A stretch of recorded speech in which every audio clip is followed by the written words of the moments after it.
Welcome to Pebbles. நான் இன்னைக்கு செய்ய போறது Somas. இப்போ எப்படி செய்யறதுன்னு பார்க்கலாம். தேவையான பொருட்கள் மைதா மாவு 2 கப் எடுத்துக்கோம். ரவை வந்து 1 டேபிள்ஸ்பூன், ஒரு சிட்டிகை உப்பு, தேவையான அளவு நம்ம தண்ணி ஊத்திக்கலாம். பூரணத்துக்கு வந்து 1 கப் வந்து நான் தேங்காய் எடுத்துர்க்கேன். அதாவது கொப்பரை தேங்காயை மிக்ஸியில் அடிச்சு வச்சிருக்கேன். 1/2 கப் வந்து பொட்டுக்கடலை, 1 கப் வந்து வெல்லம் எடுத்துர்க்கேன். அதாவது சுகர் தேவைங்கிறவங்க சுகர் போட்டுக்கலாம். முந்திரி வந்து ஒரு 10 முந்திரியை உடைச்சு வச்சிருக்கேன். 3 ஏலக்காய். இப்போ எப்படி செய்யறதுன்னு பார்க்கலாம். இது வந்து என்னன்னா நம்ம 2 கப் வந்து மைதா மாவு எடுத்துட்டோம்னா ஒரு 1 டேபிள்ஸ்பூன் ரவை, ஒரு பிஞ்ச் வந்து சால்ட் ஆட் பண்ணிட்டு நம்ம மேல் மாவு ரெடி பண்ணிடலாம். வாங்க எப்படி செய்யறதுன்னு பார்க்கலாம். இப்போ நம்ம மைதா மாவு 2 கப் எடுத்துருக்கோம். இது கூட ரவை 1 டேபிள்ஸ்பூன், ஒரு சிட்டிகை உப்பு, இந்த அளவுக்கு இருந்தாவே போதும். இதுக்கு வந்து 1 டேபிள்ஸ்பூன் கீ விட்டுக்கலாம். இதை நல்லா மிக்ஸ் பண்ணுங்கள். இதுக்கு வந்து அந்த மாவு வந்து பதம் வந்து ரொம்ப கெட்டியாக இருக்கணும். அதாவது சப்பாத்தி மாவு பதத்துக்கு இருக்கக்கூடாது. ரவை வந்து போட்டோன்னா நல்லா கிறிஸ்பியாக வரும். இப்போ நம்ம தண்ணி விட்டுக்கலாம். கொஞ்சமாக விடுங்க ஃபஸ்ட்டு. இப்போ நம்ம கையில் பிசைஞ்சிக்கலாம். அதாவது இதை வந்து கொஞ்சம் கெட்டியாக தான் பிசையணும். சப்பாத்தி மாவு வந்து சாஃப்டாக இருக்கும், அந்தளவுக்கு பிசைய வேண்டாம். கொஞ்சம் கெட்டியாக பிசைஞ்சோன்னா நல்லா கிறிஸ்பியாக வரும். மாவை நம்ம இந்த மாதிரி கெட்டியாக பிசைஞ்சிக்கலாம். சாஃப்டாக இருக்காது, கொஞ்சம் கெட்டியாக தான் இருக்கும். இதை வந்து நல்லா ஊறட்டும். இதையே நம்ம வெள்ளை துணி போட்டு மூடி வச்சுட்டு இப்போ பூரணம் ரெடி பண்ணிக்கலாம். மேல் மாவும் நல்லா கெட்டியாக பிசைஞ்சு வச்சுட்டோம். அடுத்து நம்ம பூரணத்துக்கு ரெடி பண்ணிக்கலாம். பூரணத்துக்கு வந்து கொஞ்சமாக கீ விட்டுட்டு அதுக்கப்புறம் வந்து முந்திரி, தேங்காய் இதை வந்து லைட்டாக நம்ம வறுத்துட்டு நம்ம அரைச்சிக்கலாம். அதுக்கப்புறம் பொட்டுக்கடையில் நைஸாக வந்து வறுத்துட்டு நம்ம அரைச்சிக்கலாம். இப்போ எப்படி செய்யறதுன்னு பார்க்கலாம். நம்ம ஒரு கடாய் வச்சுட்டோம். கொஞ்சமாக கீ விட்டுக்கலாம். ஒரு 1/2 டேபிள்ஸ்பூன் இருந்தாவே போதும். முந்திரியும் போட்டுட்டு நல்லா வதக்கிக்கலாம். பொன்னிறமாக வதக்கிட்டு தேங்காயும் ஆட் பண்ணிக்கலாம். இதை வந்து லோ ஃப்ளேம்லேயே வச்சு செய்யுங்க. ஹை ஃப்ளேமில் டக்குன்னு வந்து முந்திரி வந்து பொன்னிறமாக மாறிடும்.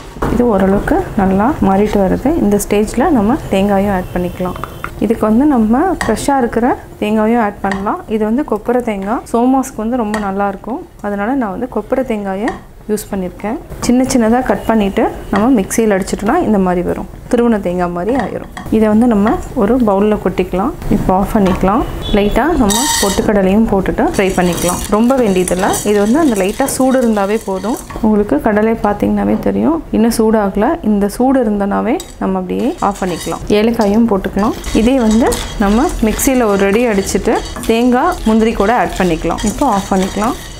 இப்போ பொட்டுக்கடலை, ஏலக்காய் இதையும் நம்ம மிக்ஸ் பண்ணிக்கலாம். அதாவது ரொம்ப பொடி பண்ண வேண்டாம். நரன்னு அரைச்சிட்டிங்கனாவே நல்லாயிருக்கும்.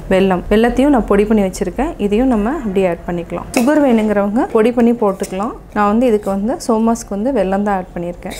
நல்லா மிக்ஸ் பண்ணிக்கோங்க. கட்டி இல்லாமல், அதாவது வெல்லத்தில் கொஞ்சம் கட்டி இருக்கும். இப்போது பூரணம் ரெடி ஆகிடுச்சு. அடுத்தது மேல் மாவுக்கு ரெடி பண்ணிக்கலாம். இப்போ நம்ம மேல் மாவை ஒரு 15 மினிட்ஸ் ஆயிருக்கு. இதை வந்து நல்லா பிசைஞ்சிக்கலாம். சின்ன உருண்டைகளாக போட்டு நம்ம சப்பாத்தி மாதிரி தேய்க்கணும். மாவு வந்து கொஞ்சம் கெட்டியாக தான் இருக்கும். 2 கையில் வச்சுட்டு நல்லா இந்த மாதிரி தேய்ச்சிக்கோங்க.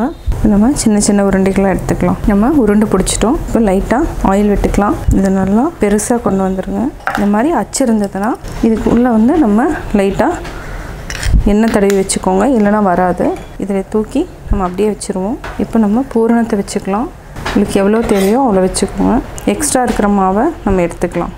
ஓரத்தில் வந்து நம்ம தண்ணி தொட்டுக்கலாம், இல்லைனா வந்து ஒட்டிக்கும். இந்த மாதிரி தண்ணி தொட்டுட்டோன்னா நல்லா அப்படியே மாவு வந்து பிடிச்சிக்கும். இதை அப்படியே லாக் பண்ணி விடுங்க.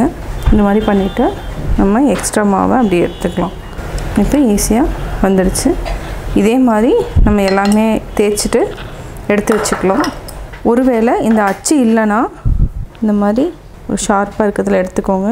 மாவு வந்து போட்டுட்டு இதை அப்படியே போகிறதுக்கு முன்னாடி லைட்டாக நம்ம தண்ணி விட்டுக்கலாம். லைட்டாக கார்னரில் மட்டும் ஈஸியாக ஒட்டிக்கும். ஃபோர்க் இருந்துச்சுன்னா இந்த மாதிரி செஞ்சு எடுத்துக்கலாம்.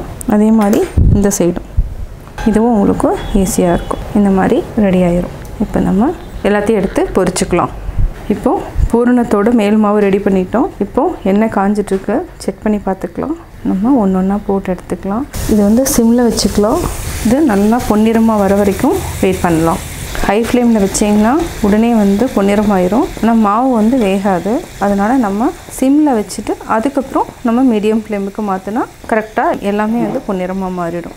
அப்படியே மெதுவாக திருப்பி விடுங்க. இது வந்து என்னென்னா எல்லாமே கிறிஸ்பியாக தான் இருக்கும். நல்லா பொன்னிறமாக மாறிட்டு வருது. நம்ம கொஞ்சம் மீடியம் ஃப்ளேமுக்கு மாற்றிக்கலாம். இந்த மாதிரி இடையில திருப்பி போட்டால் தான் ஈவனாக வந்து அந்த ப்ரௌனாக வரும். இல்லைனா ஒரு இடத்துல வெள்ளையாகவும் ஒரு இடத்துல பொன்னிறமாகவும் இருக்கும். இப்போ நல்லா பொன்னிறமாக மாறிடுச்சு. இப்போ நம்ம எடுத்துக்கலாம். எண்ணெயை நல்லா வடிச்சிட்டு எடுத்துக்கோங்க. இதே மாதிரி நம்ம எல்லாத்தையுமே போட்டு எடுத்துக்கலாம். சுவையான சோமாஸ் ரெடி. சோமாஸ் ரெடி ஆகிடுச்சு. நல்லா டீப் ஃப்ரை பண்ணி எடுத்துட்டோம். நீங்களும் இது வீட்டில் ட்ரை பண்ணி பார்த்துட்டு உங்களுடைய கமெண்ட்ஸ் எனக்கு சொல்லுங்கள். உங்கள் ஃப்ரெண்ட்ஸ்கிட்டையும் ஷேர் பண்ணுங்கள். மறக்காமல் எங்கள் சேனலை லைக் பண்ணிவிட்டு சப்ஸ்கிரைப் பண்ணுங்கள்.